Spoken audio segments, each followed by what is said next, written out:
Good morning. So out here, first thing in the morning, I have just finished fertilizing 2 of the Greenstalks. Thought I'd show you some different Greenstalks today. So this one has collard greens in it. I've got more onions. I grew so many onions, and I'm basically reached a point where I was just sticking them in wherever I could find a spot. More collard greens, and I've got some kale. This was supposed to be collard greens. I put my kale in a different spot, but I guess when they were smaller plants, I couldn't tell the difference. But my mother is happy. She loves the kale. And down there, that is red romaine lettuce. So I just cut ahead to give to a family member, and I'm leaving the root in there so it can break down. There's another onion. So basically this is just collard greens and lettuces, some onions, and kale.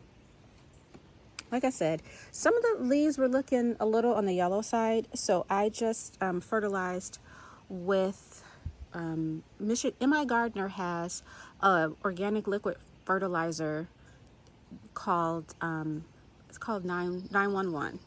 So if your plants are looking sickly or they just really need a dose of a high level liquid nitrogen, that is what I gave them. You don't see the yellow leaves because I picked them all off, but like I said, it needed some attention.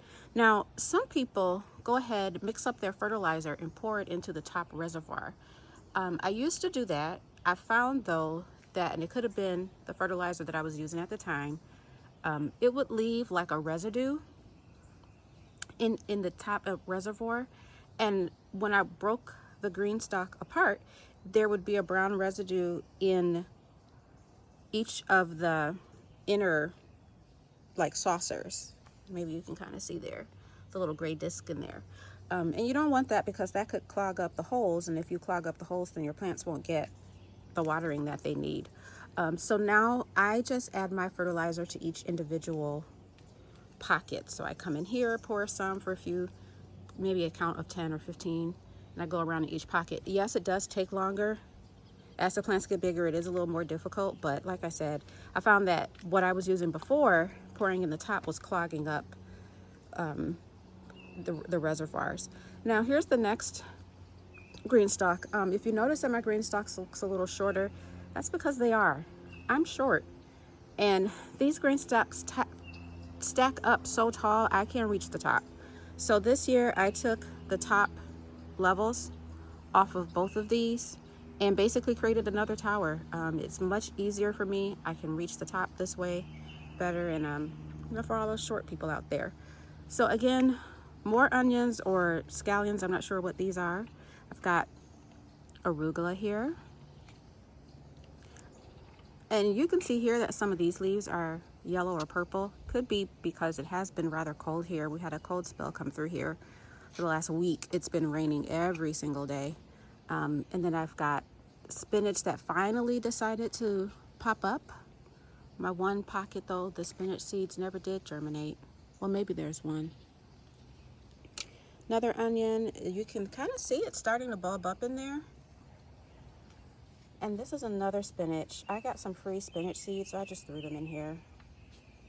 Right here is radicchio, and I've got 3 of those.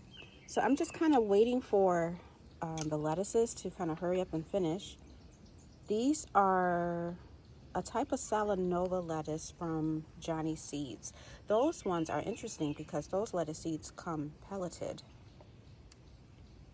But it's so yummy and they're so good. And I've learned that a lot of the market growers are growing Salanova lettuce and selling at the market. So this tower ultimately is going to be my melon tower. So these are the original size tier, so the deeper pockets of the Greenstalk. And I've got baby sugar or sugar baby watermelon inside. I've got midget Minnesota cantaloupe inside, and the Tigger melon. Tigger melon came from MIGardener.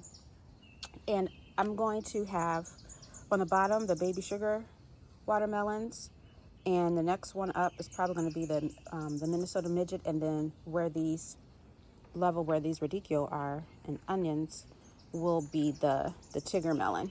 So as these plants phase out, I will replace them with my melons. Now, I plan to support them with the plant support. So the plant support right now is at the top because I keep all of my green stalks covered with a tree netting, like for fruit trees or berry bushes, to keep the birds and animals and whatever else and insects off of them. So these plant supports, I will just put one on each level, and that is what I'll use to basically to trellis and support the melons. Now keep in mind, again, these are not going to be colossal melons. These are going to be like, you know, on the smaller side, personal size melons. But I cannot even wait. Last year I tried to grow the full size watermelon, and they rotted before they were able to mature. So this year I'm trying them in a sunnier location and just, you know, smaller size, and hopefully it will be successful. I'll keep you all posted.